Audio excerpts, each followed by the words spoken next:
የመለኮቱ ባህሪ ተካፋይ ነኝ። እግዚአብሔር በመልኩ እንደ ምሳሌው ፈጥሮኛል። በመልኩ እንደ ምሳሌው ፈጠረኝ ማለት የሱ ዲኤንኤ አለብኝ ማለት ነው። ዲኤንኤው ማለት ስፒሪቱ ማለት ነው። እኔ የማምነው ሰው የሰው ሁለንተና ሶስቱም ውቅር ነው ብዬ ነው የማምነው። ሰው መንፈሱ፣ ነፍሱ፣ ስጋው ማለት ነው። እነኚህ ሶስቱ እኔ ውስጥ አሉ፣ ወይም ደግሞ እኔ ሶስቱን ነኝ። ተሰሎንቄ ላይ እንደሚለው እግዚአብሔር መንፈስ ነው፣ ነፍስ አለው፣ ስጋ የለው። እኔ መንፈስም ነፍስም ስጋም ተሸክሜያለሁ። እሱ ነው እኮ አሁን ትልቁ ችግር ብዬ ማስበው። ኦኬ ዲኤንኤ ምንድነው? ለእግዚአብሔር ዲኤንኤ ምን ማለት ነው? ስፒሪቱ። የእግዚአብሔር ዲኤንኤ ስፒሪቱ ነው፣ ስፒሪቱ ነው። እኔ አሁን ለምሳሌ ምንድን ነሽ ብትለኝ ከእግዚአብሔር የተካፈልሽው ምን ነው ብትለኝ መንፈሱ ነው። እግዚአብሔር መንፈስ ነው። ስለዚህ የአብ ዘር ይሄ መንፈስ የምትይኝ የአብም የወልድም የመንፈስ ቅዱስ ነው አይደል? ኦፍ ኮርስ። ስለዚህ የአብ ዘር አለኝ ስትይ አብ ወልድ መንፈስ ቅዱስ በስላሴ እናምን የለ እንዴ? አንድ እኮ ለይተሽ የአብ ዘር ስትይ አብ ምንድን ያለው ዘር እኮ ነው ያልኩሽ። አብም ወልድም መንፈስ ቅዱስም። አሁን እዚህ ጋር እኔና አብ አንድ ነን የሚለውን ነገር ለመናገር ፈልጌ እንጂ አብ ተለይቶ ወልድ ተለይቶ መንፈስ ቅዱስ ተለይቶ እያልኩ አይደለም። እሺ ምንድን ያላችሁ እግዚአብሔር የተካፈልኩት መንፈሱን። አሁን እኔ ይኸውልህ ሰው መንፈስ ነው፣ ነፍስ አለው፣ በስጋ ውስጥ ይኖራል የሚለውን ነገር በጣም ባስፈሪ ሁኔታ ስለሚታይ እዚህ ምድር ላይ ማለት ነው። መንፈስ ነኝ በቃ ጨርሻለሁ፣ መንፈስ ነኝ አልልህም። መንፈስም ነፍስም ስጋ የሶስቱ ውቅር ነኝ። ግን ይሄንን አሁን እኔ ስጋ ነኝ፣ እኔ መንፈሳዊ ነኝ እንጂ መንፈስ አይደለሁም፣ ውስጤ ውስጥ መንፈስ አለ እንጂ መንፈስ፣ ይሄንን ድብልቅልቅልቅ ያደርጉታል። ምንም ልል አይደለም የፈለኩት፣ ከእግዚአብሔር የተካፈልኩት ማንነቴ መንፈሱ ነው። እሺ የተካፈልሽው ነገር ተካፍያለሁ። እሺ ተካፍያለሁ ስትይ ምን እያልሽኝ ነው? እሱን አሁን ግልጽ እንታደርግልኝ የምፈልገው ነገር የእግዚአብሔር የሆነው ነገር ሁሉ አለሽ? የእግዚአብሔር የሆነው ነገር ሁሉ አለኝ። ሁሉ ነገር አለሽ። ያ ማለት እግዚአብሔር ነኝ ማለት ግን እያልኩ አይደለም። አይ እሱ ወደሱ እንመጣለን። ምን ማለት እንደፈለግሽ እሱን ታስረጅናለሽ፣ ችግር የለውም። የእግዚአብሔር የሆነው ነገር ሁሉ አለኝ ብለሽኛል። እሱን እንደውም ልታሳይኝ የምትችይው የመጽሐፍ ቅዱስ ድጋፍ አለ አሁን የምታስታውሹ? እንዴት የእግዚአብሔር የሆነው ነገር ሁሉ አለኝ ማለት እኮ እግዚአብሔር በመልኩ እንደ ምሳሌው ፈጥሮኛል። እሱን ራሱን አድርጎ ዘፍጥረት 1:26 ላይ እንደሚለው በመልኩ እንደ ምሳሌው አድርጎ ፈጥሮኛል። እሱን ቁርጥ ነኝ። ምን ማለት ነው መልክ ማለት ራሱ? እግዚአብሔር ባንቺ አይነት መልክ ነው ያለው። መልክ ስትይ ምን ማለትሽ ነው?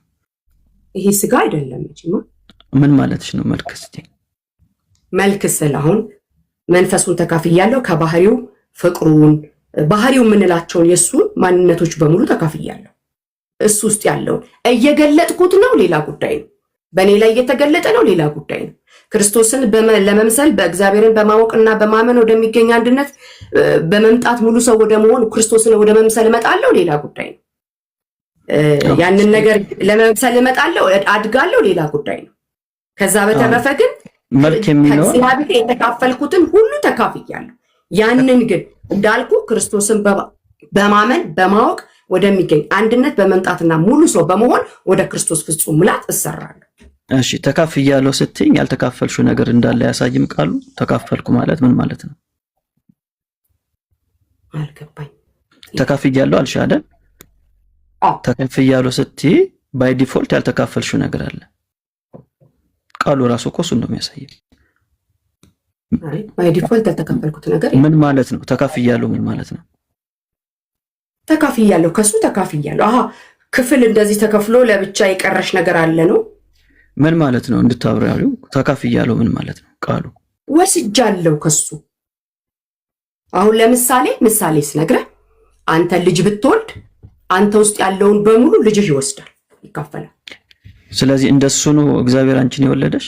አባቴን ተካፈለ ማለት አንተ እሱን ነህ ማለት አይደለም። ተካፍለሃል ማለት እንጂ ከሱ ተካፍለሃል ማለት እንጂ ልጅህ አንተን ነው ማለት አይደለም። እስቲ አንድ የመጽሐፍ ቅዱስ ክፍል ብታነብ ደስ ሮሜ 8:15 ልታነብልን ትችያለሽ ከቻልሽ?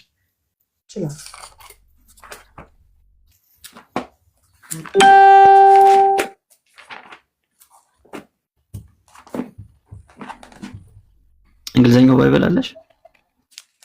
አለኛ አጠገብ አይደለም እንጂ አለ። አንተው እኔ ላንብብልሽ? አይ ከምትነጪ እሺ አንብብል። እሺ ሮሜ 8:15 ሮሜ 8:15 ሮሜ 8:15 ላይ እንደዚህ ይላል you have received the spirit of adoption as sons ይላል። አይ የትኛው መጽሐፍ ቅዱስ? የትኛው መጽሐፍ ቅዱስ ማለት እኔ አዶፕሽን በሚለው አላምንም። ገላትያ 4:4ም አዶፕሽን ነው የሚለው፣ ኤፌሶን 1:5ም አዶፕሽን ነው የሚለው፣ ጠቅላላ ሐዋርያው ጳውሎስ ልጅ ብሎ የጠቀሳቸው ሁሉ አዶፕሽን ነው የሚለው።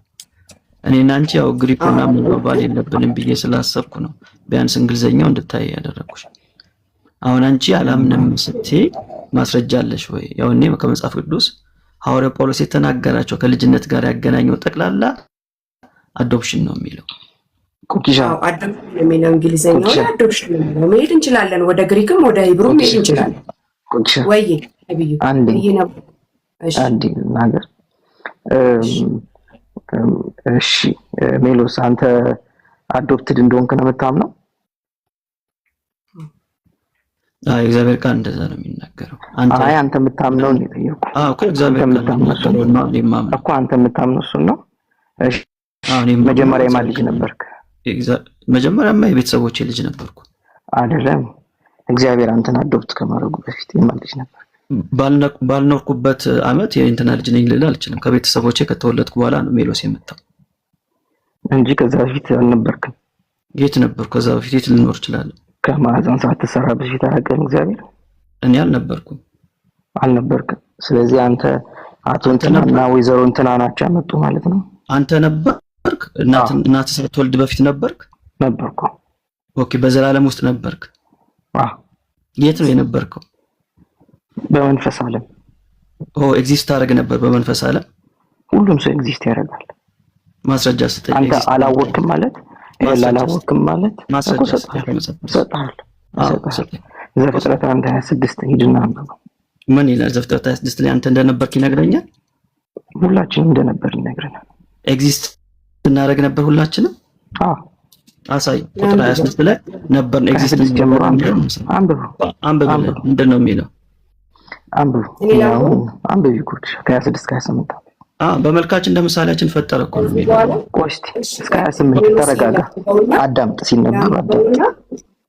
ለአንብበውና ከዛ የሚለውን ማለት ከዚህ በኋላ እግዚአብሔር በመልካችን በአምሳላችን እንፍጠር ሰዎችን በባህር ውስጥ በሚኖሩ አሳዎች በሰማይ በሚበሩ ወፎች በእንስሳትም እና በምድር ላይ በደረታቸው እየተሳቡ የሚንቀሳቀሱ ፍጥረቶች እንዲሁም በምድር ሁሉ ላይ ስልጣን ይኑራቸው አለ።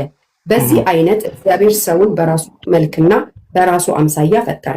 እግዚአብሔር ሰዎችን ሲፈጥራቸው ወንድና ሴት አድርጎ ፈጠራቸው። ማንን የፈጠረው እግዚአብሔር? እስቲ መልስልኝ። አይ ኤግዚስት እንደምታደርግ አሳይ። እዚህ ጥቅስ ላይ ላሳየህ እኮ ብለን መልስ። የጠየቁህ መልስ። ልታሳየኝ እኮ ነው የመጣው። ዝም ብሎ ጠቅሶ ማለፍ አይደለም። አሳይ። አንተ እዚህ ጋር እንደነበርክ አሳየኝ። ተነበባለ። አሳይ። እዚህ ጋር እንደነበርክ አሳየን። ስማ፣ አስቸኩል። ስማ አይደለም እኮ ወዳጄ፣ ጠየቀኝ፣ መለስኩልህ። አንተ ማስረጃ አለኝ ብለህ አመጣህ። አሳየኝ ኤግዚስት እንደምታደርግ። አልመለስክም። መልስ። እኔም ጠይቀህ ኤግዚስት እንደምታደርግ አሳየን ወዳጄ። ዘፍጥረት 1:26 ላይ ኤግዚስት እንደምታደርግ ክርክር እኮ አይደለም። እኔም አይደለም ፈጠራቸው የሚለውን የተነበበውን ጥቅስ መልስ። ቆይ ኮኪ ፌር እንሆን። ጠየቀኝ፣ መለስኩለት። እኔ ኤግዚስት አላደርግም ብየዋለሁ፣ እሱ አደርጋለሁ አለኝ። ስለዚህ እዚህ ጋር አሳየኝ፣ ኤግዚስት እንደምታደርግ አሳየኝ። ስማ ይኸውልህ ሜሎስ፣ እኔ ልመልሰው ይሄንን። ቆይ ማለት ለማንቺ ኤግዚስት አደርጋለሁ የምትይ ከሆነ ሳትወለጂ በፊት እሱን አሳየኝ። አንቺ ለምን አትሰማም እንዴ? አንተ ጆሮ የለህም እንዴ? ስማ እንጂ። አይ እሷ መልሰላለሁ ብላኛለች። መልስ ያለው ሰው ስማ፣ ይኸውልህ ዝም ብሎ እኮ ማውራት እውቀት አይደለም፣ ማዳመጥ ነው እውቀት። ስለዚህ የምነግርህን ነገር አዳምጥ። ሰምቼ ከዛ ደግሞ አንተ ስታወራ ደግሞ ሰማ እየጠየቅኩ ነው። ስለዚህ ይሄ ከዚህ ክፍል ላይ አሳየን ኤግዚስት እንደምታደርግ። ቆይ ስማ እንዴ አሳየን ወዳጅ፣ ሪላቲቭ አሳይ፣ ጠቅሳል አሳይ ኤግዚስት እንደምታደርግ። እሺ ቆይ እንዴ ቆይ አንድ ጊዜ ተሰማሙ፣ ተሰማሙ፣ ሁለታችሁም ተሰማሙ እንዴ። አሁን ልክ እንደዚህ የሚያስብለን እኔ ነኝ ሁሉንም የማውቀው ስለምንል ነው። ሁላችንም ሁሉንም አናውቅም፣ ከእውቀት ከፍለን ነው የምናውቀው። እዚህ ጋር ፈጠራቸው ሲል ምን ማለቱ ነው? ኤግዚስት አደርጋለሁ ብሎ አይደል እንዴ? ኤግዚስት አደርጋለሁ ብሎ ነው የጠቀሰው። ስለዚህ ያሳየኝ ያልኩት ምንም ሰው ነገር አይደለም የጠየቁት። ኤግዚስት እንደሚያደርግ ያሳየኝ ነው ያልኩት። ምን እኮ ስማ። ስለዚህ አስቀማ። በመጀመሪያ አንተ ለመስማት ፈቃደኛ ሁን። ለመስማት ፈቃደኛ ከሆንክ የምነግርህን ነገር ሰምተህ ከዛ በኋላ ትናገራለህ እንጂ ከላይ ማውራት እውቀት አይደለም። ይኸውልህ በመጀመሪያ እግዚአብሔር ሰውን በመልኩና በአምሳሉ ፈጠረ፣ ወንድና ሴት አድርጎ ፈጠራቸው። ማንን? ሰዎችን። ስለዚህ ሰዎች ሲፈጠሩ ሰዎች ነው የሚለው፣ አዳምና ሔዋን የሚል ቃል የለም። ስለዚህ እግዚአብሔር ሰዎችን ወንድና ሴት አድርጎ ፈጥሯል። ሰዎች የሚለው ምኑ ጋር ነው? ሰዎች የሚለው የትኛው ቁጥር ነው? ስማ ቆይ ስማ። ሰውን አንተ እግዚአብሔር ሰውን በመልኩ ፈጠረ ነው የሚለው። ሰው እኮ የወንድም የሴትም ሰዎች አይደለም፣ ሰውን ነው። ሰው የወንድም የሴትም ነው። ሰውን በመልኩ እኮ ሰው ወንድም ሴትም እኮ ነው። ወንድም ሰው ነው፣ ሴትም ሰው ነው እንዴ? ሰዎችን ለምን አትሰማም? ማስተማር ይኖርብኛል። እሺ ቀጥል፣ ችግር የለውም። ይኸውልህ አማርኛ እኮ የማይልገባ አንተ ነህ። ሰው የወንድም የሴትም ነው። ሴት ሌላ አይደለችም፣ ወንድም ሌላ አይደለም። ወንድም ሴት ነው አይደለም ጥያቄ። ስለዚህ በቃ ሰዎችም ይሁን ሴት ወንድም ይሁን ሰው እግዚአብሔር ሰዎችን ካለ ሰዎችን ነው። ሴትም ትሁን ወንድ ሰው ካለ ሰው ነው። ስለዚህ ሰውን ፈጠረን የሚለው ወንድና ሴት አድርጎ ፈጠራቸው። ስለዚህ ወንድና ሴት ተፈጥረዋል። እዚህ ጋር ማን ነው የፈጠረው? ወንድና ሴት እግዚአብሔር ነው የፈጠረው አይደለም። ማን ናቸው እነዚህ ወንድና ሴት የተባሉት? ሰው በሙሉ ሁሉም ወንድና ሴት። እዚህ ጋር ያሉት ስፔሲፊካሊ ኤግዚስት ያደረጉት ለማን ናቸው? ሰዎች በሙሉ። አንተ ነበርክ እዚህ ጋር ገና የሚወለዱት ያልተወለዱት ሁሉ ኤግዚስት አድርጓል። እሺ እንደዛ ከሆነ ቁጥር 28 ላይ ብዙ ብሏቸዋል አይደል? ብዙ ካላቸው ስለሌለው አይደል ብዙ ያላቸው? ሁሉንም ሰው ብዙ ያላቸው ስለሌለው በስጋ ነው የሚበዙት ስለሌለው አይደለም። በስጋ ነው የሚበዙት። ታዲያ በምንድን ነው እንጂ ባዙ የፈለከው? በስጋማ በመጀመሪያ ሰው በሙሉ የተገኘው በእግዚአብሔር መልክና አምሳል በመንፈስ ዓለም ነው። ስለዚህ ሰው የሚጀምረው ከመንፈስ ዓለም ነው። አሳየን በመንፈስ ዓለም እንደነበር ይሄ ሰው እንዴ? በቃ ይሄው እኮ ወንድና ሴት አድርጎ አይልም። በመንፈስ ዓለም ነበር ምን አድርጎ አይልም። ወዳጄ አይልም። ስማ በመንፈስ ዓለም ነበር አይልም። ስለዚህ አሳየን መጽሐፍ ቅዱስ ስማ ሜሎስ ዘፍጥረት 1 ላይ አሳየን። በመንፈስ ዓለም ነው። አይ ሜሎስዬ ያስረዳህ። ለምን አትሰማም? ንገረን ካልከው ይናገር እሱ ደግሞ እስኪ። ይኸውልህ ትልቁ ችግር ምን መሰለህ? ለመስማት ፈቃደኛ አይደለም። ስለዚህ በጣም ቶሎ ስለምታወራ አዋቂነት ያለብህ አይደለም። ስማ እኮ እየነገርኩህ ነው። አታስጨርስም። ሐሳብ ማታስጨርሰው ደግሞ ይሄ የመረዳት አቅም ትንሽ ስለሆነ ነው። ትሬሾልድ ትንሽ ነው። ስለዚህ ትሬሾልድን አስተካክልና አሳየን አይደለም እኮ ይኸውልህ ትሬሾልድን አስተካክልና ሰማህ በደንብ ግን አሳየን። ዘፍጥረት 1 ላይ መንፈሳዊ ዓለም የሚለውን አሳየን። ይኸውልህ አሁን ሰማ አንተ መሬት ላይ የሚልም የለውም። አታሳየኝም እኮ አንተ ወዳጅ። እኔን አሳያለሁ፣ አንተ ቀጥል አሳይ። በመንፈስ ዓለም ነበር የሰው የሚለውን ነገርኩህ። በቃ ይኸውልህ አሁን የምነግርህን ስማኝ። ሰው የተፈጠረው የሰው መገኛ የሰው መጀመሪያ በመንፈስ ዓለም ነው። በመልካችን በአምሳላችን እንፍጠራለን። በመልኩና በአምሳሉ ፈጠረ፣ ባረካቸው ብሎ ባረካቸው። ወንድና ሴት ምድርን ግዙ ብዙ ተባዙ ብሎ ባረካቸው። ዳሴት በቃ አንተ ደግሞ ታስተምረው በመንፈስ ዓለም ነበር የሚለው የታሳየ ተነበበልህ። ዳሴት አይባልም። አላነበብኩም። መንፈስ ዓለም ውስጥ ነበር የሚለው እንዴ? የቱ ጋር ነው? አላነበብኩም።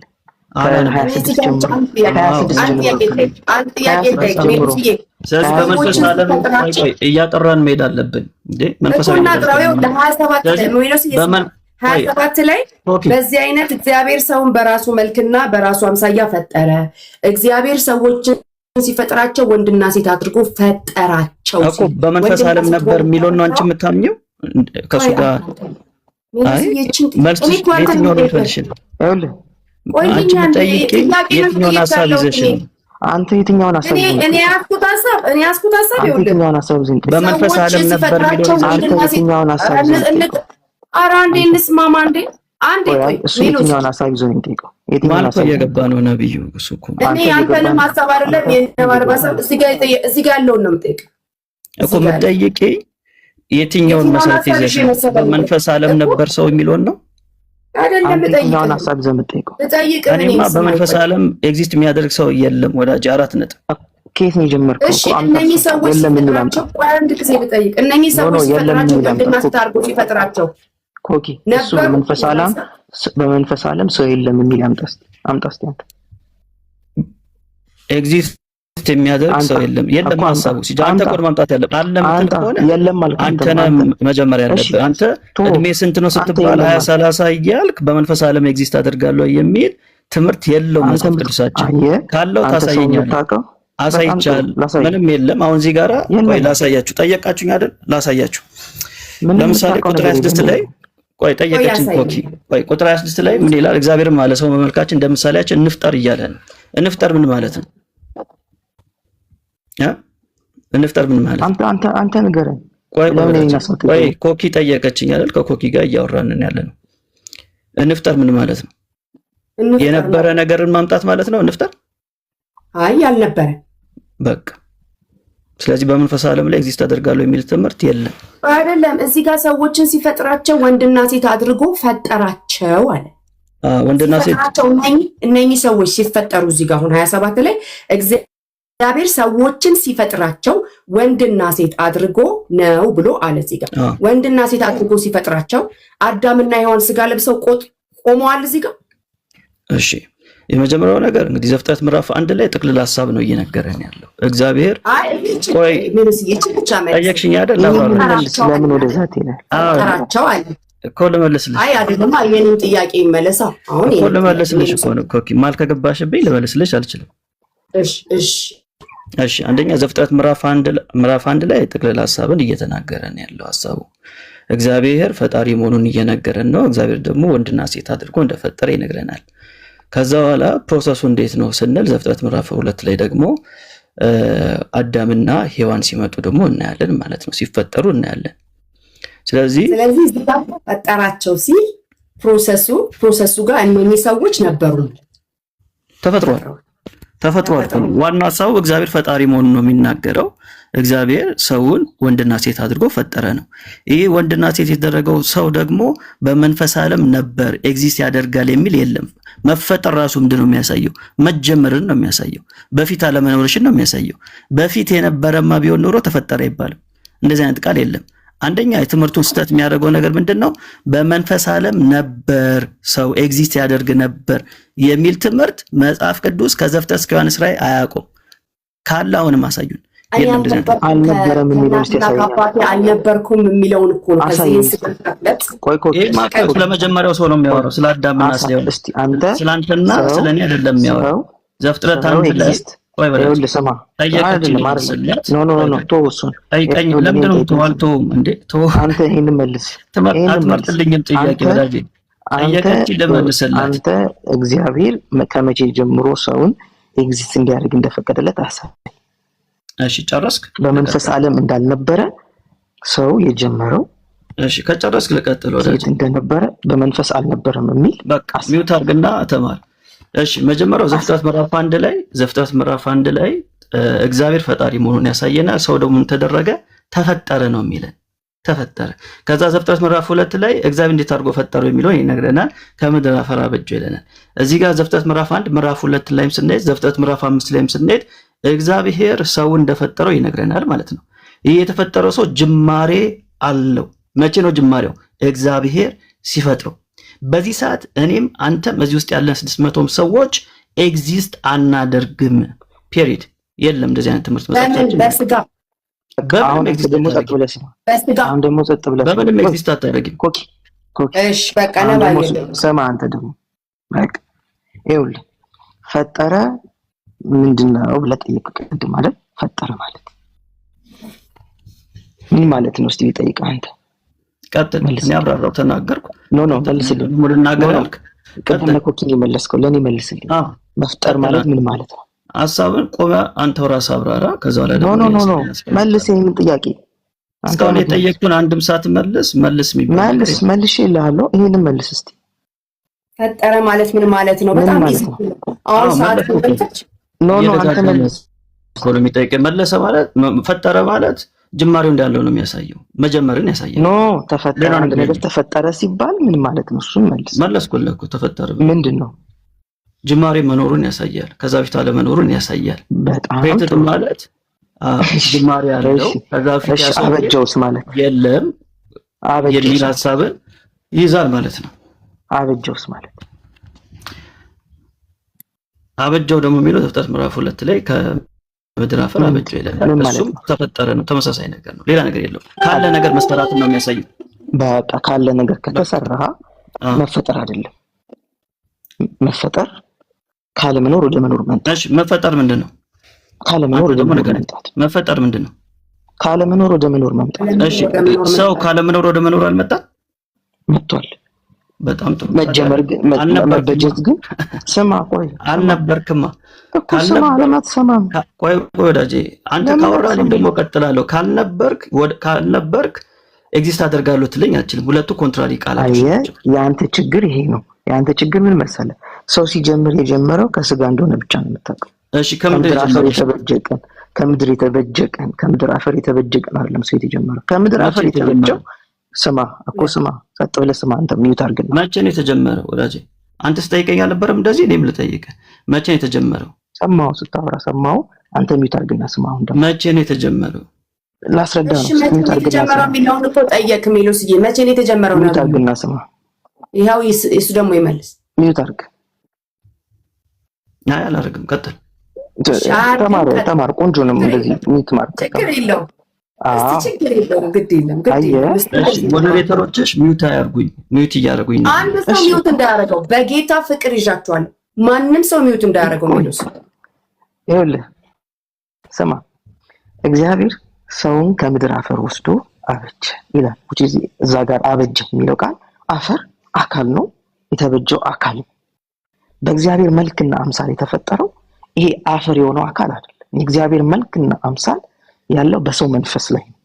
ይሄ አካል ከሁለት ከአቶ እንትናና ከወይዘሮ እንትና የተወለደው የአቶ እንትናና የወይዘሮ እንትናን መልክ ይዟል። መንፈስ የተገኘው ከእግዚአብሔር ነው። መንፈስ የያዘው የእግዚአብሔርን መልክና የእግዚአብሔርን አምሳል። የእግዚአብሔር መልክና አምሳል በሰው ስጋ ላይ አልተቀመጠም። ምን ነበር የጠየቁ? እግዚአብሔር ስማ፣ ቆይ ስማ፣ ያጠየቁን ነው ተመለሰ። ቀጥ ብለህ ስማ፣ ቆይ ላስረዳ። ምንድነው የጠየቁ? ምንድነው የጠየቁ? አይ ምንድነው የጠየቁ? ሰሰው አታቋርጥ፣ ላስረዳ። ምንድነው የጠየቁ? ላስረዳ ነው። አታቋርጥ። የጠየቁትን ሌሎስ መቼ ነው የተፈጠረው እኮ ነው አይደል? ላስረዳ ነው አይደለም። መቼ ነው የተፈጠረው ነው ጥያቄው። የጠየቁትን ማያውቅም እኮ ልጁ እኮ ያልጠየቁት ነው የሚመልስልኝ። እስቲ ሰጥተህ ስማ እንዴ። እስቲ ምንድነው የጠየቁ? የጠየቀው አልመለስለትም። ጸጥ ብሎ ይስማ እንዴ። ጥያቄ ሳትቀርና መበጀት ስማ። ቆይ ምንድነው የጠየቁ? እንዴ መፈጠርና መበጀትን ነው የምነግርህ። ቆይ እሱ ነው የሚመልስልኝ አይደል? የጠየቁትን ጥያቄ ሳይቀር የሚመልስልኝ ምንድነው የጠየቁ? አልጠየቀኝም። እኔ ነኝ መበጀትንና መፈጠርን እየነገርኩህ። ኧረ እባክህ ጠይቄ እየመለሰ ነው። ስለዚህ ምንድነው የጠየቁ? ወዳጄ ነብዩ ይኸውልህ ሜሎስ ለመስማት ምንድነው የጠየቁ? ለመመለስ እኮ የጠየቁትን ማስታወስ አለብን። ምንድነው የጠየቁ? የጀመርኩትን አያችሁ። የጠየቁትን ማያውቅም አይደለም ሜሎስ። ይኸውልህ እኔ አሁን እኔ አንደርስታንድ እንዳደረግ በመሀል ልግባ። መቼ እንደተፈጠረው የሚለው የሚመልስልኝ እሱ ነው። ስለዚህ የሚመልስልኝ ጥያቄው መረዳት አለበት። የጠየቁትን ያውቅም ሰው እልህ ውስጥ አይደለም መገባባት ያለበት አይደለም። ጠየቁት። ምንድነው የጠየቁ? ስማ፣ ይኸውልህ አሁን ስማኝ በደንብ ስማ። ከማለት በፊት ምንድነው የጠየቅኩ? ነብዩ ካልሰማህ የጠየቀኝን ልመልስልህ አልችልም። ጥያቄን አስታውሰኝ። ጥያቄ ምን ነበር? አንተ አታውቀውም ጥያቄ? አሁን እንደው ነው ወዳጄ። ይኸውልህ ጥያቄህን አታውቀውም ወይ አንተ? እኔማ ስለማውቀው ነው እየጠየቅኩ ያለሁት። አንዴ ብትመልስልኝ ጥያቄው ገብቶሃል ወይ? ጥያቄ ምንድነው እያልኩ ነው። በጣም ኢዚ ነገር ነው የጠየቅኩት። ገብቶኛል። ግን አንተ ለማዳመጥ በጣም ስለማትፈልግ ቶሎ ማውራት ስለምትፈልግ ከላይ አታስጨርሰኝ። አይደለም ጥያቄን አስታውሰኝና ከዛ መልስልኝ። አላስታውስም። ጥያቄ መልስ እንዴ እንደዚህ የሚባል ነገር አለ እንዴ? ጥያቄውን ሳያውቅ መመለስ የሚባል ነገር የለም። እኔ አላውቅም አላልኩም፣ አላስታውስም ያልኩ። አንተ አታውቀውም ንገረኝ። ጥያቄ ምንድነው? ይኸውልህ አንተ አታውቀውም ጥያቄ። እሺ እየሰሙት እንግዲህ ጥያቄን አያውቀውም ግን ሊመልስልኝ ይፈልጋል። አይ አንተ አታውቀውም ወይ ነው ያለ ሚሉስ። አንተ አታውቀውም ወይ ጠይቀኛልና እኔ እየመለስኩልህ ነው። አይ እንደዚህ አይነት ውይይት የለም። ዋናው ሐሳብ የጠየቁትን ጥያቄ ሊመልስልኝ ማወቅ አለበት። ቆይ ኮኪ አንድ ሰው እንዴት ነው የጠየቁትን ጥያቄ ሳያውቅ ዳይቨርት አታርግ? ይሄው ኮኔ ነገርኩህ እኮ ነው ሚሉስ። ሚውት እያረጉኝ ነው ኮኪ። አሁንም በጣም ሚውት እያረጉኝ ነው። እንደዚህ አይነት ውይይት የለም። ቆይ ሚሉስ አንድ ጊዜ እኔን አንድ ያዳምጡ። ይኸውላችሁ የኔና የናንተን ሞቲቭ እግዚአብሔርም ይረዳዋል፣ ሰውም ይረዳዋል። እዚህ ጋር ምን ለማለት እየፈለግን እንደሆነ። ስለዚህ በፍጹም ቅንነት እናውራ። ማንም ሰው ሚውት እንዳያደርገው ሚሉስ በግልጽ እየተናገርኩ ነው። ማንም ሰው ሚውት እንዳያደርገው በጌታ ፍቅር። ሲቀጥል ሞቲቫችንን የሚረዳ እግዚአብሔር እዚህ ጋር ስላለ ኢምፕረስ ለማድረግ ሳይሆን የእውነት እግዚአብሔርን ለማክበር ከሆነ የፈለግነው ትክክለኛውን እውነት ለትውልድ ለመንገር ከሆነ የፈለግነው በደንብ ተግባብተን እናወራ። ለማንም የእግዚአብሔር ጠበቃ የለም እዚህ ውስጥ። ግድ የላችሁም በእግዚአብሔር ፍቅር። ስለዚህ መቼ ተፈጠረ የሚለውን ቃል እየመለሰ ነው ነብዩ። በቃ እግዚአብሔር ዘፍጥረት 1 ላይ የሰው መንፈስ ፈጠረ፣ በመልኩና በአምሳሉ ፈጠረ። እኔ ጠየቅኩትን ላስታውሰው። የኔ ጥያቄ ነው። የኔ ጥያቄ ይሄ ሰው ኤግዚስት እንደሚያደርግ አሳየኝ ያልኩ። ኤግዚስት እንደሚያደርግ አሳየኝ ያልኩ። ይኸውልህ ስማ፣ ሳይፈጠር በፊት ኤግዚስት እንደሚያደርግ አሳየኝ ያልኩ። ለዚህ ጥያቄ በምን ሳይፈጠር እኔ እሺ መሐልሁን በምን ሳይፈጠር መንፈስ ዓለም ላይ እንደነበረ ሰው ኤግዚስት እንደሚያደርግ መንፈስ ዓለም ላይ ያሳየኝ። ስለማትሰማ እኮ ነው። እሱን እኮ ነው ሚሉስ። እሱን እኮ ነው እየተናገረ ያለው። ስጋ ከመልበሱ በፊት የነበረውን እየተናገረ እኮ ነው እንዴ። ስለማታስጨርሰኝ እኮ ነው። ስለማታስጨርሰኝ ነው። ይኸውልህ ስማ፣ ልነግርህ እኮ ነው። ይኸውልህ ዘፍጥረት ከ1 እስከ 26 እስከ 28 የሚናገረው ክፍል ሰው በምድር ኤግዚስት ማድረጉን አይናገርም። በቃ ሰው በእግዚአብሔር መልክና አምሳል መፈጠሩን ይነግረናል። ካለመኖር ወደ መኖር መምጣቱን ይነግረናል። አለቀ። ስጋ መበጀት የሚባለው ከአፈር መሰራት የሚባለው የመጣው ከዛ በኋላ ነው። ከአፈር የተሰራው ሰው ደግሞ ወይም ስጋ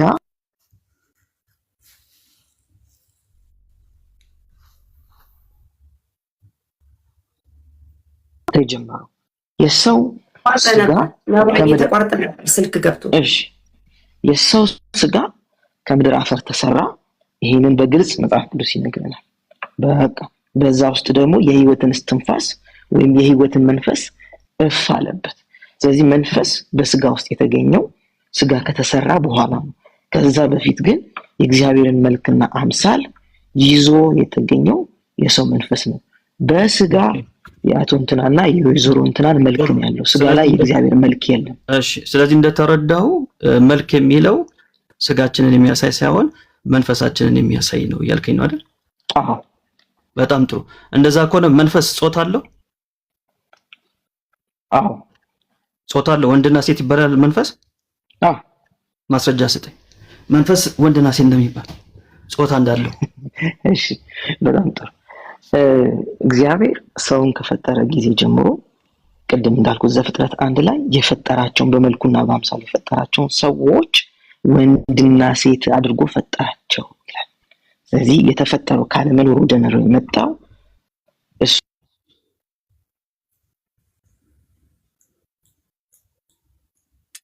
ተቋርጧል። ይወጣል። ይሰማል? አሁን መጣል። እሺ፣ በደምብ ስማኝ። ይሄ ወንድና ሴት ተደርጎ የተፈጠረው ሰው የሚባዛው በስጋ በኩል ብቻ ነው። ስጋ ምክንያቱም መንፈስ ዓለም ላይ መባዛት የለም፣ አያስፈልግም። ምድር ላይ መባዛት የተፈለገው። ስለዚህ ሰው ሲወለድ የሚወለደው በዚህ በስጋ አካሉ ብቻ ነው። ነገር ግን ማስረጃውን እየሰጠኝ አይደለም። መንፈስ ጾታ አለው የሚል ማስረጃ እንድሰጠኝ ነው የጠየቅኩ። እየነገርኩ እኮ ነው። አልሰማኝም? አይ አልነገርከኝም። የቱ ጋር ነው የነገርከኝ? እዚህ ጋር የጠቀስክልኝ ነገር ወንድና ሴት አድርጎ ፈጠራቸው፣ እግዚአብሔርም አላቸው ብዙ ተባዙ ይላል። ብዙ ነው ተባዙ የሚለው ጾታ ያለው ፊዚካል የሆነ ሰው ነው። መንፈስ ጾታ አለው የምትለኝ ከሆነ አሳየኝ። እሱ ማስረጃ መንፈስ ጾታ እንዳለው ነገርኩ እኮ። ዘፍጥረት 1:26 እኮ ነገርኩ። ዘፍጥረት 1:26 ላይ መንፈስ ናቸው የሚል የለም። መንፈስ ናቸው ይላል እንዴ? በእግዚአብሔር መልክና አምሳል ፈጠረው። መንፈስ ናቸው ይላል። ታዲያ ስጋ ነው? መንፈስ ናቸው ይላል። የእግዚአብሔር መልክ መንፈስ የሚለውን ብዙ ቦታ አስረዳለሁ። መንፈስ ናቸው ይላል ወይ? መንፈስ ናቸው ይላል ወይ? የእግዚአብሔር መልክ ምንድነው ያለ ነው። መንፈስ እዚህ ጋር መንፈስ ናቸው ይላል ወይ ነው ጥያቄ። አይ የእግዚአብሔር መልክ ነው በደንብ ስለዋና የእግዚአብሔር መልኩ ምንድነው እኮ መንፈስ የሚል ከሆነ አሳየኝ ነው ያልኩት እኮ። ሰማኝ። እሺ የእግዚአብሔር መልክና አምሳል እኮ እግዚአብሔር መንፈስ እንደሆነ የእግዚአብሔር መልክ በትክክል መንፈስ እንደሆነ መጽሐፍ ቅዱስ ይነግረናል። ይሄንን በተለያየ ክፍል ማየት እንችላለን። ነገር ግን በመጀመሪያ ከእግዚአብሔር መልክ ተፈጠረ የተባለው ሰው የተፈጠረው በመንፈስ ነው። ከዛ በኋላ እግዚአብሔር ያበጀው ስጋ። እግዚአብሔር ስጋንም አልፈጠረም፣ ስጋንም አላበጀም። የፈጠረው መንፈስ ነው፣ ያበጀው ስጋ። ያው እንግዲህ ምንም እያሳየኝ አይደለም ያለው። መንፈስ የሚል አንደኛ መንፈስ የሚል አላሳየኝም። ያው 500 በላይ ሰው መንፈስ የሚል ነው ፈልገው መንፈስ መሆኑን አሳየኝ። አዎ መንፈስ የሚለው እሺ፣ በእግዚአብሔር መልክና አምሳል ፈጠረው ይላል። የእግዚአብሔር መልክ ምንድነው ንገረኝ። ስጋ ነው? ደጋሚ ነኝ አጠይቀኝ። ስጋ ነው ወይ? ለጠየቁ ምላሽ የእግዚአብሔር መልክና አምሳል ማለት መንፈስ ነው። መንፈስ የእግዚአብሔር መልክና መንፈስ ይኸውልህ፣ የእግዚአብሔር መልክና ጠይቄ መለስ። አንደኛ መንፈስ የሚል አሳየኝ ብያለሁ፣ አላሳየም። ሁለተኛ መንፈስ ጾታ አለው ብለህ ሴት ነው ወይ መንፈስ ወንድና ሴት ነው ብለኛል። ጾታ አለው መንፈስ ብለሃል። በስጋ በኩል ሲገኝ ይኸውልህ፣ ስማ፣ በስጋ በኩል ነው መባዛት ያለው። እግዚአብሔር ግን በመልኩና በአምሳሉ የፈጠረው ሰው በመንፈሱ የእግዚአብሔር መልክና አምሳል ይዞ ተፈጥሯል።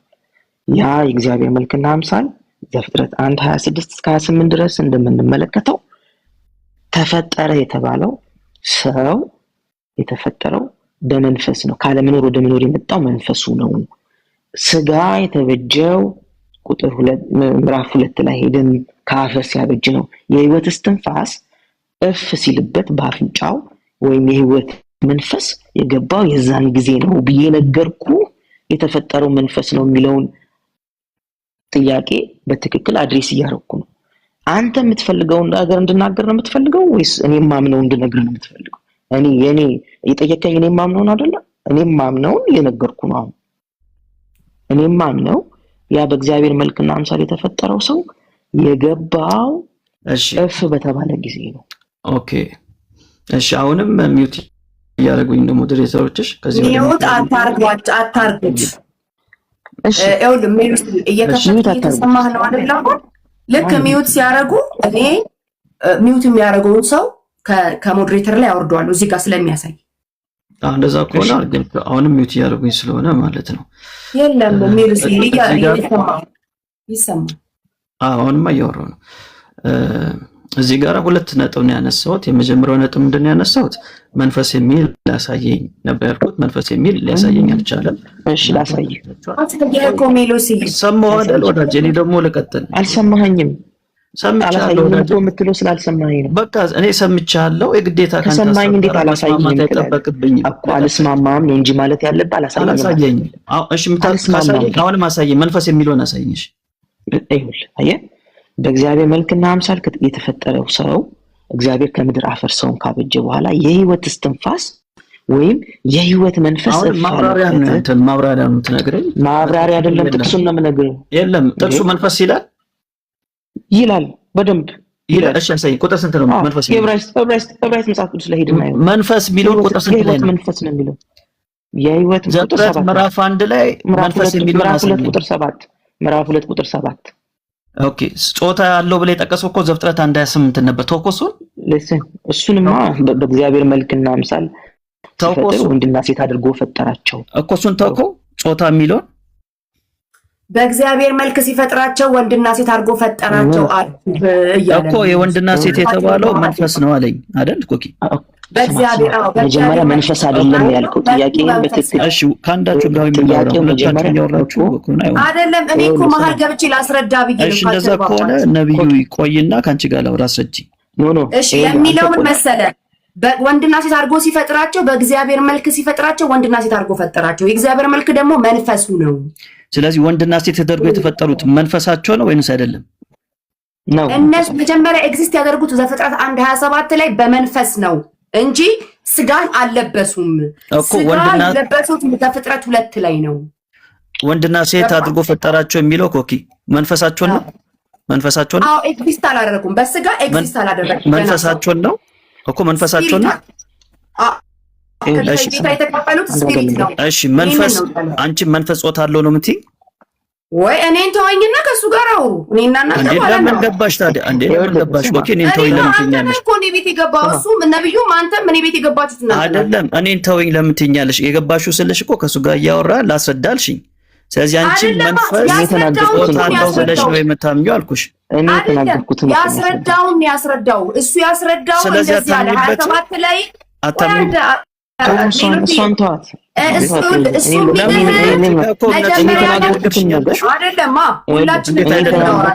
ነብዩ ሲያወራ እዚህ ጋር እኔ ደግሞ እንዲህ ብሎ ነው ያለው እኮ። እንደዛ ያልሽው አምነሽበት ነው መንፈስ ጾታ አለው በሚለው?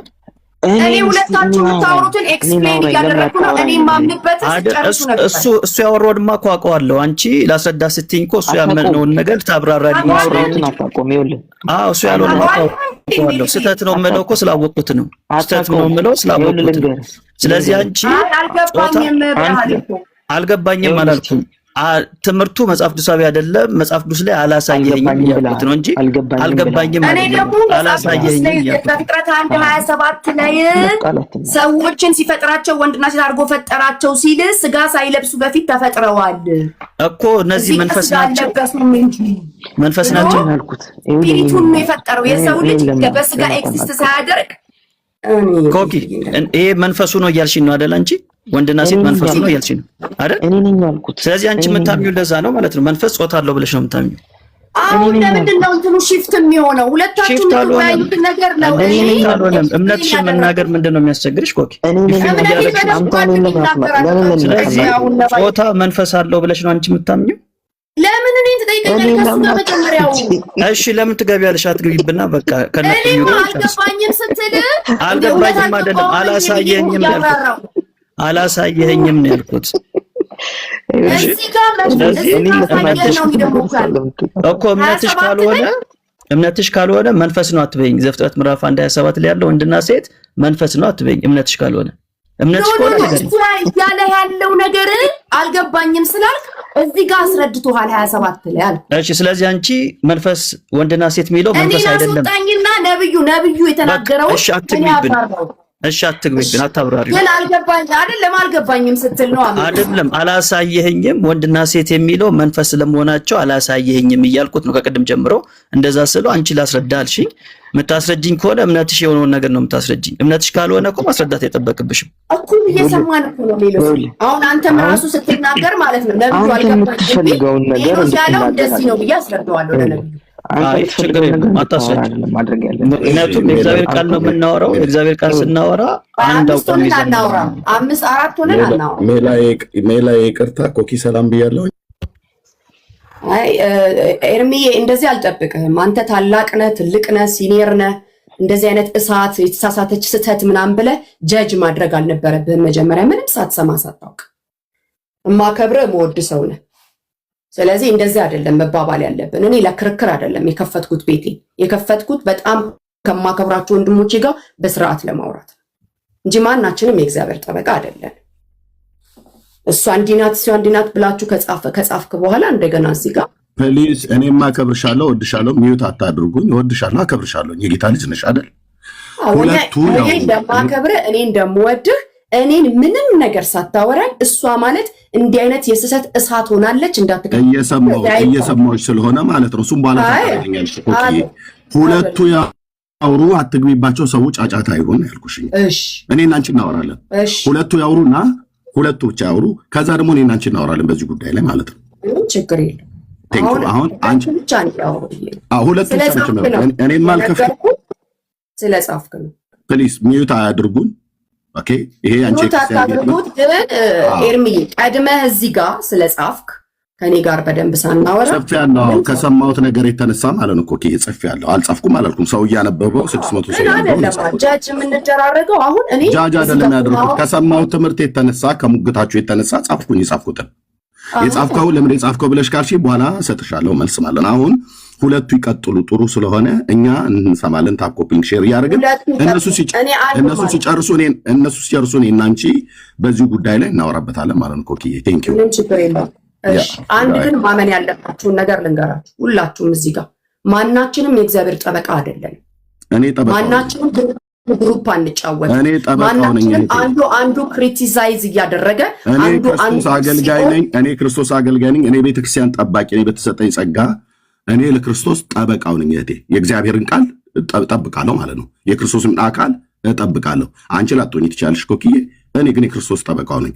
እሱን ጥብቅና እንዴት እንደሆነ በኋላ ስንደርስ እናወራለን። እነሱ አሁን ያወሩ። በቃ ኮኪዬ እኔና አንቺ በኋላ እናወራለን። ቴንክ ዩ። አይደለም እንደዚህማ ብሎ ቴንክ ዩ ብሎ የለም እኮ ኤርሚዬ። ምን መሰለህ የምፈልገው እኔ ማንም የክርስቶስ ጠበቃ አይደለም አትበይ። እኔ የቤተክርስቲያን ጠበቃ ነኝ። እኔ የቃሉ ጠበቃ ነኝ። የቃሉ ጠበቃ ልትሆን ትችላለህ። የራሱ የእግዚአብሔር የክርስቶስም ጠበቃ ለቃሉ ጠበቃ ሲሆን የቤተክርስቲያን ጠበቃዋ ነኝ ማለት ነው። ጠባቂ ነኝ ማለት ነው። የክርስቶስም ለክርስቶስ ቤተክርስቲያን ጠባቂ ነኝ ማለት ነው። ያ ቴንክ ዩ። እነሱ ቆይ እነሱ ያወሩ አይደለም የፈለግነውን ከጻፍን በኋላ እንደዚህ ትህትናን ማሳየት የለብንም። በፍቅር በመከባበር ሁላችንም ወዳቸዋለሁ፣ አከብራቸዋለሁ። በነገራችን ላይ የማምንበትን የማመን መብት አለኝ፣ የምታምኑበትን የማመን መብት አላችሁ። በተረፈ ግን እሷ እንዲህ እሱ እንዲህ እያሉ እሷ መርዝ እሷ እሳት ተመርዛለች መርዝ እያሉ ሰውን ለሰው ልጅ ልክ የጻፍኩት በኃይሉ ዮሐንስ ትምህርት ተመርዘሻል ያልኩት ኮኪዬ አንብበሽዋል ያልሽ በኃይሉ ዮሐንስ ትምህርት ተመርዘሻል። ኃይሉ ዮሐንስ ማለት በፊታችን መቆም የማይችል ደጋግመን እዚሁ ሶሻል ሚዲያ ላይ ፌስቡክ ላይ እኔና ወንጌላዊ ናቲ እንደዚሁም ደግሞ ኢዮሲም ሆነን ደጋግመን ጥሪ ስናቀርብለት በአደባባይ ፈርቶ የቀረሰው ማለት ነው። ስለዚህ አይደለም ማን ያስወረደው? እሺ ኤኒዌይስ ቀጥሉ፣ ሁለታችሁ ቀጥሉ።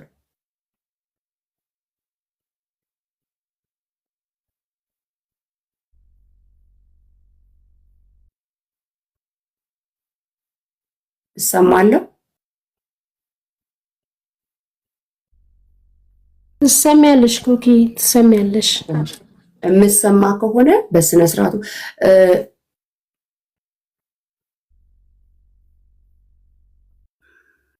እሺ። ያው ኤርሚና ተወጥቶት ነው። ስለዚህ ያው አስገብቻለሁ። አየሽው አይደል ኮኪ ሞዴሬተሮች ናቸው ያሰራው። ለምን እንደው ታውቃላችሁ? በይሄ ግሩፕ ስራ ማንንም ስላልጠቀመ ነው። እኛ የግሩፕ ስራ አይደለም ያዝነው ያስወርዱት ሞዴሬተሮች ናቸው። እኔ አይደለም ያወረድኩት። አይ አንተ አይደለም፣ ለዛ ነው ያስወጣው። አስገባው። ስለዚህ ኃይሉ ዮሐንስ ማለት ትምህርቱ አጋንንታዊ መሆኑን እኛ ዛሬ አይደለም እናደርግም። እሱን ከሱ ጋር እሱ ባለበት አሁን ሰው በሌለበት ማንሳት ሰው በሌለበት የሌላ ሰው ናቸው ያወሩ ያሉት እኮ ሁለቱ ናቸው የሚያወሩት። የኃይሉ ዮሐንስን መርዛማ ትምህርት አንቺ ውስጥ አግኝቼዋለሁ። አሁን እዚህ የሚያወራውም ሰውዬ ውስጥ አግኝቼዋለሁ። ስለዚህ እኔና አንቺ እናወራለን። ሜላና ነባ ያወሩ፣ እኔና አንቺ በኋላ እናወራለን። ቴንክ ዩ። እሺ የምትፈልገውን መጠየቅ የምትፈልገውን ሀሳብ መናገር የምትፈልገውን ሀሳብ መቀጠል ትችላለህ። እሺ እንጠቅልለው። መልካም ምኑን ነው የምንጠቀልለው? ግን ከመጠቅለል በፊት እንጠቅልለው ስትል ምኑን ነው? ጾታ መንፈስ አለው ያልከውን ነው እኮ። የኔን ሀሳብ ነው የምትጠቅልለው አንተ ወይስ የራስህን? የራሴን ነው። አንተንማ አንተ ራስህ ጠቅልለው እንጂ ምን ጠቅልለው አንተ እኮ ጠቅልለው ስትለኝ እሺ ጠቅልለው እስቲ የራስህን ሀሳብ። ሀሳባችን ጠቅልለዋለሁ። በቃ እዚህ ውስጥ ለሚሰሙ ሰዎች በጣም ግልጽ አድርጌ የምናገረው ነገር ምንድነው? መንፈስ ጾታ አለው የሚል ትምህርት መጽሐፍ ቅዱስ አያውቁም። ይህም ትምህርት ደግሞ የኢቫንጀሊካል ትምህርት እንዳልሆነ እዚህ ውስጥ ያላችሁ ሰዎች ወቁልን። መንፈስ ጾታ አለው ወንድና ሴት ነው የሚል የወንጌል አማኞች ትምህርት አይደለም፣ የፕሮቴስታንት ትምህርት አይደለም። እስቲ ያለው የሚል ጠቅስልን። በቃ ልንጠቅልሉ አይደል ሐሳባችንን አትግብም። ጠቅስልን። እሺ ላይፋት ጠቅስላቶ ታቢ ሚውት አድርግና ልጨርስ። ከዛ አንተም በጊዜ ታወራለህ እኮ ቀላል ነገር ነው። ስለዚህ እዚህ ውስጥ ብዙ ሰው ስላለ ኦርቶዶክስም ስላለ ሙስሊምም ሊኖር ስለሚችል ግልጽ ማለት ፈልጋለሁ። ይሄ የፕሮቴስታንት ትምህርት አይደለም። መንፈስ ወንድና ሴት ነው የሚል የፕሮቴስታንት የኢቫንጀሊካል ትምህርት አይደለም። ምን ማለት ነው? የኛ ትምህርት አይደለም ማለት የስተት ትምህርት ነው፣ የኑፋቄ ትምህርት ነው። ከኛ ጋር አንድ አይደሉም ማለት ነው። እንደዚህ ብሎ የሚያምን ሰው ከታች እያየው ስለሆነ ማለት የቱ ጋር ነው የሚለው? እሱ ቆይ ወዳጄ ቆይ በራስህ ሰዓት ታወራለህ። በራስህ ኖ ጥያቄም ጠይቅህ በራስህ ሰዓት ታወራለህ። የኔን ሐሳብ አሳይ ወዳጄ፣ በራስህ ሰዓት ታወራለህ። እኔ ልቀጥል ወዳጄ። ትንሽ አላወራም ወዳጄ፣ ብዙ አላወራም። 2 ደቂቃ ብቻ ጠቀላለሁ። ከዛ አንተም ታወራለህ፣ ኮኪም ታወራለች። ምን ችግር አለው? እሺ ግልጽ መሆን ስላለበት ነው። ሁለት አንድ እምነት ኑሯቸው የሚወያዩ ሰዎች አይደለንም። ሁለታችን የተለያየን ሰዎች ነን። የፕሮቴስታንቱን ትምህርት የኢቫንጀሊካሉን ትምህርት አይደለም። መንፈስ ጾታ አለው የሚል ስለዚህ አንተ ሰው መሀል አትግባ እንዴ። እሺ የኛ ትምህርት አይደለም። ይሄ በጣም ሊሰመርበት ያስፈልጋል። ይሄን ግልጽ ካደረኩ በኋላ ዘፍጥረት ምዕራፍ 1 ቁጥር 26 ላይ የእግዚአብሔር ቃል በደንብ ነው የሚናገረው። እግዚአብሔር ማለት ሰውን በመልካችን እንደ ምሳሌያችን እንፍጠር፣ የባህር ዓሦችን፣ የሰማይ ወፎችን፣ እንስሳትና ምድርን ሁሉ በምድር ላይ የሚንቀሳቀሱትን ሁሉ ይግዙ። እግዚአብሔርም ሰውን በመልኩ ፈጠረ፣ በእግዚአብሔር መልክ ፈጠረው፣ ወንድና ሴት አድርጎ ፈጠራቸው። እግዚአብሔርም ባረካቸው፣ እንዲህም አላቸው ብዙ ተባዙ፣ ምድርን ሙሏት፣ ግዟትም፣ የባህር ዓሦችና የሰማይ ወፎችን በምድር የሚንቀሳቀሱትን ሁሉ ግዟቸው ይላል። እዚህ ጋራ መንፈስ ናቸው የሚል ቃል የለውም። እንደዚህ አይነት ትርጓሜ የለም። ሰው ነው የሚለው። ሰው ደግሞ የተባሉት ለማን ናቸው? ወንድና ሴት የተባሉት ናቸው። ወንድና ሴት ምንድን ነው የሚያሳየው? ጾታን ነው የሚያሳየው። ስለዚህ ወንድና ሴት የተባለው ይሄ ሰው የተባለው አዳምና ሔዋን ስፔሲፊካሊ ስናደርገው ሁለቱን ነው የሚያሳየው ማለት ነው። ስለዚህ ጋራ ወንድና ሴት የተባሉት ስለ ጾታቸው አይደለም የሚናገረው። ሰው የተባለው አዳምና ሔዋን እነሱ ናቸው ምን የሚያደርጉት? የሚባዙት እንጂ መንፈስ አይደለም የሚባዙት። ኖ የአዳምና ሔዋን አይደለም። ኖ ይሄ በራስህ ሰዓት ትናገራለህ ወዳጄ። ኖ ምንም ያንተ ምን ሆኖ አልተባለም። ያንተ ትምህርት አዳምና ሔዋን አይልም። ኬት አምጥተህ ነው አዳምና ሔዋን የምትለው? እሺ ማን ናቸው? እሺ ማን ናቸው? ነብዩ ማን ናቸው? ሚውት ነህ። ሰው የተባለ ሁሉ ሰው ማስረጃ እስቲ። ሁሉ ሰው ነው የሚለው ወንድና ሴት ሰው። እዚህ ጋር እግዚአብሔር ባረካቸው የሚለው ሰውን ሁሉ ነው። ሰውን ነው የሚለው። አዳምና ሔዋን ሰውን ሁሉ ነው የሚለውን አሳየን ማስረጃ። ሰው በቃ ሰዎች ወንድና ሴት አድርጎ ፈጠራቸው። ሰው ወንድና ሴት የተባሉት ምንድን ነው የሚፈልጉ? በስማችን እንዲጻፍ ነው እያንዳንዳችን ስም። ወንድና ሴት የተባለው ሰው ሁሉ ነው። በቃ አዳምና ሔዋን የሚል የለም። ኬት አምጥተህ ነው አንተ አዳምና ሔዋን የምትለው? ማስረጃ ልስጣ። ዘፍጥረት ምዕራፍ 5 ቁጥር 2 አንብቢልን ኮኪ ከቻልሽ። እሱ ከዛ በኋላ ነው ሌላ ነው። ዘፍጥረት 5:2 ማስረጃ ኬት አመጣልኝ? ማስረጃ ላሳይ። ማስረጃ ላሳይ። ይሄኛው አይገኝም። ማስረጃ ማጥቀስ ይባላል እንዴ? ማስረጃ ላቅርብ። ዘፍጥረት 5:2 ማስረጃ ሌላ ኮንቴክስት ነው፣ ሌላ ሐሳብ፣ ሌላ ኮንቴክስት ነው። ማስረጃ ነሽ ያወራበት አንብብሽ ላምብበት። እንደዚህ ዘፍጥረት ስንት? ምዕራፍ 5 ቁጥር 1 ወንድና ሴት አድርጎ ፈጠራቸው፣ ባረካቸውም፣ ስማቸውን በፈጠረበት ቀን አዳም ብሎ ጠራቸው።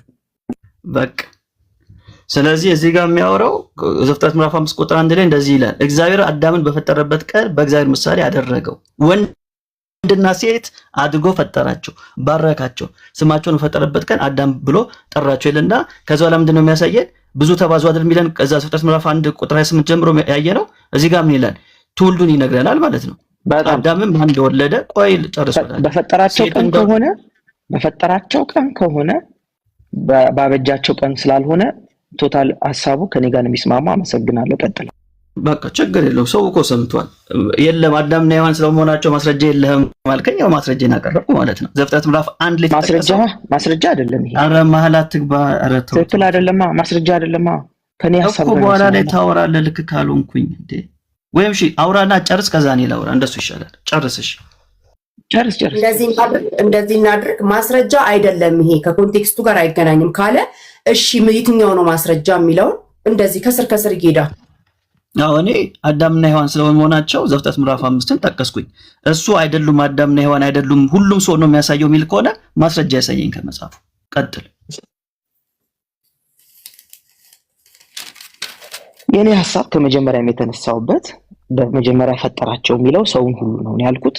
ሰው ሁሉን በፈጠራቸው ቀን ከሆነ ዘፍጥረት ምዕራፍ 5 የሚያወራው ስለኔ ሐሳብ ነው እንጂ በስጋ በተገኙበት ቀን አዳምና ሔዋን በተባሉበት ቀን ወይም ስጋቸው በተበጀ ቀን ከምድር አፈር አበጀው ባለ ቀን የሆነ ስላልሆነ ሐሳቡ ሙሉ ለሙሉ ለኔ ሐሳብ መደገፊያ ነው እንጂ ነው አንተ የምትለውን አዳምና ሔዋን በምድር መገኛቸው የሚያሳይ ክፍል አይደለም። ያው እንግዲህ ሰምታችሁታል። የጠቀሰው አንድ ነገር የለም፣ ምንም ነገር ሳይጠቅስ የራሱ ሐሳብ ነው። እንደ ራሱ ሐሳብ ነው።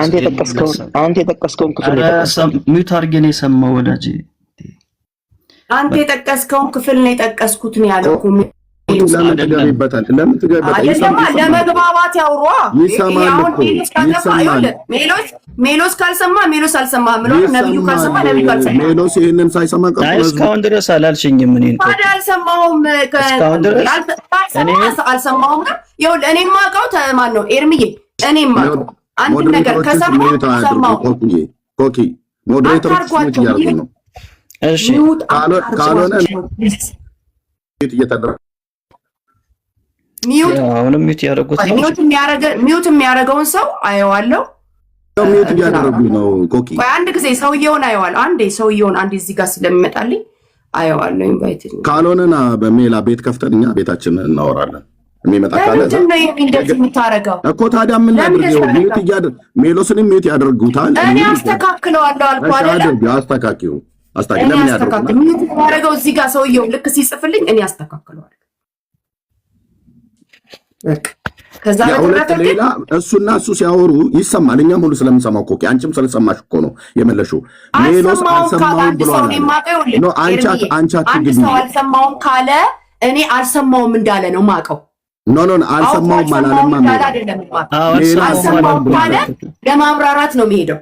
ነብዩ አልሰማውም አላለም። ሜሎስ ያለው እንደዚህ ነው የምለው።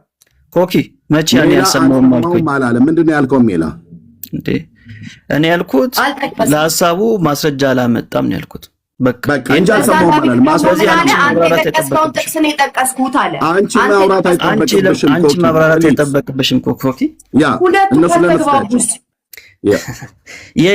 እሺ ችግር የለውም።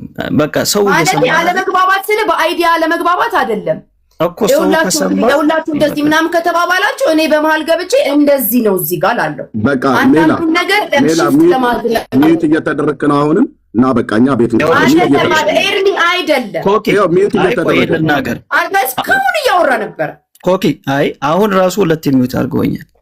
እሺ አንድ ጊዜ አሁን ከዚህ በኋላ ሚውት ሲያደርጉ ስም እያዳመጥኩኝ ከሞዴሬተር ላይ ያነሳል። አሁን ራሱ አድርገውኛል። እሺ ልቀጥል። እኔ አሁንም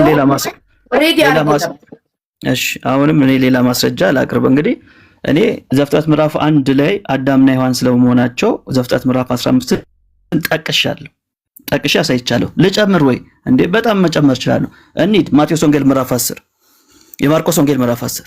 የማርቆስ ወንጌል ምዕራፍ 10 ቁጥር 6 ላይ ምንድን ነው የሚለው? እንደዚህ ይላል፣ ከፍጥረት መጀመሪያ ግን እግዚአብሔር ወንድና ሴት አደረጋቸው። ስለዚህ ሰው አባቱን እናቱን ይተዋል፣ ከሚስቱም ጋር ይተባበራል፣ ሁለቱም አንድ ስጋ ይሆናሉ። ስለዚህ አንድ ስጋ ናቸው እንጂ ወደፊት ሁለት አይደሉም ብሎ ይናገራል። አሁን እዚህ ጋር ጌታ የተናገረው ለምንድን ነው ከተባለ እዛ ጋር የነበሩት ማን ስለሆኑ ነው? ወንድና ሴት የተባሉት አዳምና ሔዋን ስለሆኑ ነው እንጂ የሰው ልጅን ሁሉ ስለሚወክሉ ነው እንዴ? አይደለም በጭራሽ። ኢየሱስ ራሱ ምሳሌ አድርጎ ያመጣቸው ሁለቱን ነው። ማንን? አዳምና ሔዋንን ሁለቱ እያለን ያስቀመጠው ማለት ነው። የማርቆስ ወንጌል ላይ ያለውን ሐሳብ ማቴዎስ ወንጌል ምዕራፍ 19 ቁጥር 4 ጀምሮም ደግሞ ያጠናክሯል። እሱም ደግሞ ላመብላችሁ ምን እንደሚል ከቁጥር 4 ጀምሮ። ስለዚህ ሰው አባቱን እናቱን ይተዋል ከሚስቱም ጋር እሺ ቁጥር 4 ጀምርላችሁ። እርሱ ግን መልሶ እንዲህ አለ፣ ፈጣሪ በመጀመሪያ ወንድና ሴት አደረጋቸው። እዚህ ጋር ኢየሱስ ወንድና ሴት አደረጋቸው ሲል ስለ መንፈስ ነው እንደሚያወራው አይደለም፣ ስለ መንፈስ አይደለም። ወንድና ሴት አደረጋቸው የሚለን የት ጋር ነው የምናገኘው? ዘፍጥረት 1:26 ላይ እሱን ነው ጌታ ኮታ ያደረገው። ወንድና ሴት አደረጋቸው። ከዛስ ስለዚህ ሰው አባቱና እናቱን ይተዋል ከሚስቱም ጋር ይተባበራል። ከሚስቱ ጋር የሚተባበረው በመንፈስ ነው እንዴ? መንፈስ ነው እንዴ የሚተባበረው? እዚህ ጋር ኮንቴክስቱ የሚነግረን አይደለም። ሁለቱም አንድ ስጋ ይሆናሉ የሚለው ቃል አላነበባችሁ ምን? ስለዚህ አንድ ስጋ ምን ስጋ ዘፍጥረት አንድን ነው ጌታ ኮታ ያደረገው። ጌታ ዘፍጥረት አንድን ኮታ አድርጎ መንፈስ አላለም፣ አንድ መንፈስ አላለም። አንድ ስጋ ናቸው እንጂ ወደፊት ሁለት አይደሉም። እግዚአብሔር ያጣመረውን እንግዲህ ሰው አይለየዋል። ይሄን ይመስላል እንግዲህ ሐሰት ትምህርት ሲፈርስ። ቴንክ ዩ ጨርሻለሁ። ኦኬ እሺ፣ እንግዲህ ትክክለኛ ትምህርት ስለያዝክ አንድ ነገር መልስልኝ እስቲ። መንፈስ ጾታ እንደሌለው እስቲ ያሳየኝ ከመጽሐፍ ቅዱስ። ወዳጄ ቀጥል፣ ያንተን ሐሳብ አስቀምጥ። እኔ አሳይቻለሁ እስካሁን ያወራሁት እንደሌለው። ቀጥል። አይ መንፈስ ጾታ እንደሌለው ከመጽሐፍ ቅዱስ አሳየኝ።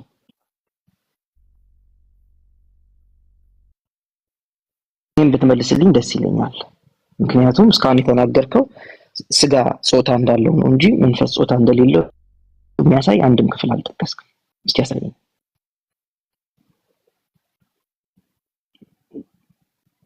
የሚውት አድርገውት ነው። እሺ የለም ሐሳብ የለም እየጠየኩ ነው። የለም ሐሳብ ለምን አታስረዳኝ? መንፈስ ጾታ እንደሌለው አሳየኝ የሚለው ጥያቄ ጠይቀኝ። እሺ ጌታ ምሳሌ አድርጎ ማቴዎስ ወንጌል ምዕራፍ 22 ላይ ከመጋባት ጋር በተገናኘ የተናገረው ክፍል አለ። ማቴዎስ ወንጌል ምዕራፍ 22 ላይ ማለት ነው። ለጾታ አይደለም ወዳጄ። ጠየቅ አይደል? ከጠየቅ ስማ። አንተ እኮ ልታስረዳም አትችልም። ጠቅሰህ ደግሞ ስመልስልህ ደግሞ መሀል ትገባለህ። ሁለቱም ወዳ አይሆንም። ማስረዳት ትክክል አይደለም። ኧረ ጠየቅ ልመልስልህ። ከጠየቅ በቃ አንተ የለህም። በቃ አንተ ማስረዳት አትችልም። ለእምነት ምንም መጽሐፍ ቅዱሳዊ ድጋፍ የለህም ይህም አልክ። ስለዚህ እኔን ጠየቅከኝ። አሁንም እኔ ላይ አትግም። ለምንድን ነው እኔ ጋር የምትገቢው? እባክሽ አንድ ሰው ለሁለት አታውሩት። አይደለም ምን ያሁን ወሬ አይደለም። ለሁለት አታውሩት። እና ማውራት ስንጀምር ቤቱ ሚውት ታረጉናላችሁ። ለሁለት አታውሩት። እነሱ ያው ሁለት ኤርሚ ነብዩ ሲጠይቅ ሜሎስ ይመልሳል። ሜሎስ ሲጠይቅ ነብዩ ይመልሳል እኮ። ራሳቸው ይደማመጣሉ እኮ ራሳቸው ይደማመጣሉ። ራሳቸው ይመልሳሉ። አትደማመጡማ። ባይደማመጡ ህዝቡ ይሰማና የተወሰነ ደቂቃ ከወሰደ በኋላ ከአንቺ በኋላ ላይ በቃ አልተደማመጣችሁም ብለሽ መዝጋት ይችላል። እሺ ታውጪ ሰምቼ እኮ እንደዛ ያልኩት። እሺ ኮኪ አንዴ በቃ እሺ። አንተ እሺ ልቀጥለው።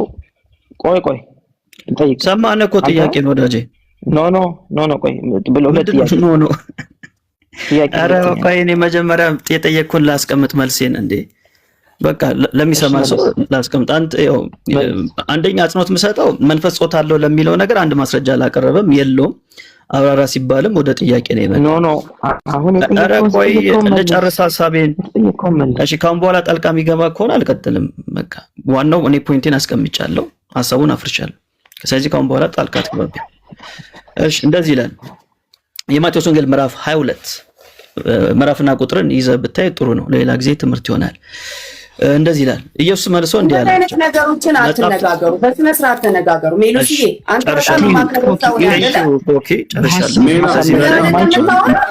በዚህ ነው እንከፍታለን። በሐሳብ ማሳመን ስለማይችል በቃ እንደዚህ የሚያደርጉት ኤርሚ እናንተ ቤት ውስጥ ከፍቶ እንኳን አልመጣም ብለዋል። ኮኪ ችግር የለውም። እንደዚህ ነው ቤት ቆይ ሐሳብ መሞገት ስለማይችል እንደዚህ ነው ቤት የሚያደርገው።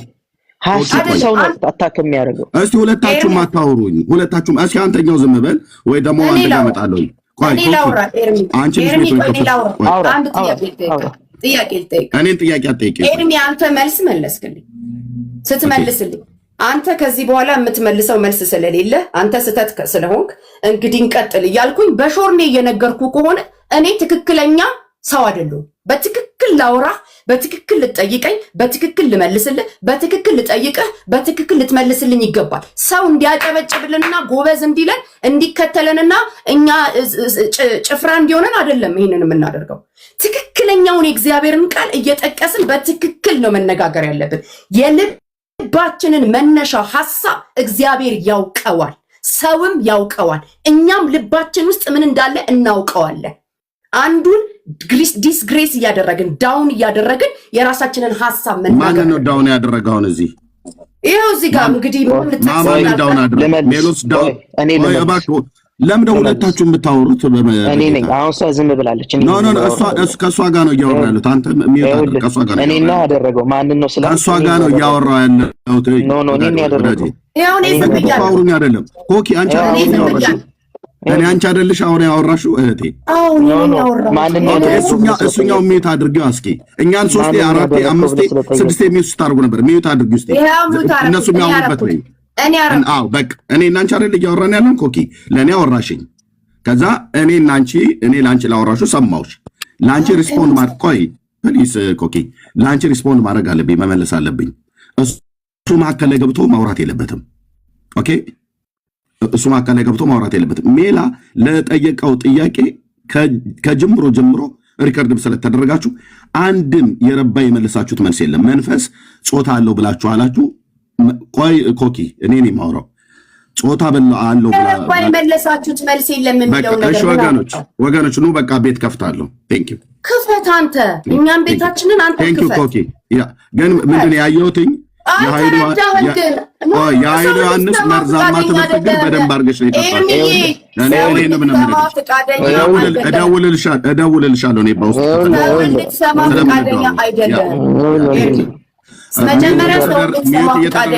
ማዕከል እየገባችሁ በእንዲህ አይነት ትምህርቱ እንዴት ነው አሁን ከኔ ጋር እንኳን የምትቀጥሉት? እና እስቲ ዝም እንበላ። እንደዚህ በቃ ድድድድድድድ ብሎ መሄድ እኮ ጀብዱ አይደለም። this is not ጀብዱ አይደለም። አንድን ነገር ድፍድፍ ማድረግ ጀብዱ አይደለም፣ መሰማማት ነው ጀብዱ። ደግሞ ሲጀመር እዚህ ጋር ለጀብዱም አይደለም የተቀመጠ ነው። እግዚአብሔር የሚለውን ማለት መጽሐፍ ቅዱሱን ለማብራራት በትክክለኛም ለመደማመጥ ነው እዚህ ጋር የመጣ ነው። በተረፈ ግር ወደዚህ ግር ወደዛ የምንልበት ምክንያት የለንም። እኛ ቤታችንን ይዘን የተቀመጠ እዚህ መምጣት የሚፈልግ ሰው ይምጣ። አሁንም ቢሆን ማንም ሰው አላስወረደም። ማንም ሰው ማንንም አላስወረደም። አሁንም